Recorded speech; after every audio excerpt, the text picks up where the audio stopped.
environment. Immerse, surround yourself with English as much as possible. Start watching English language TV shows, web series, movies, listen to podcasts, listen to speeches on TV, anything and everything. This way, you get accustomed to the pronunciations, the rhythm. So, when you start speaking, you can correlate to an event, to a speaker, to a speech, to a song, to a situation, anything. And the other one is enroll into a English speaking classes, either online or in person.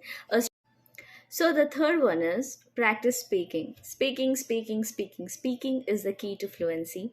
Join into a partner program where everybody speaks English, either an online forum, or you can also start speaking with somebody who is also learning English. You can converse with them. So the fourth one is vocabulary expansion. Try to add and learn new word each day and use them in your conversations regularly. Understanding English grammar. You don't really have to be a grammar expert, but understanding the grasp of sentence formation, sentence structure is really essential.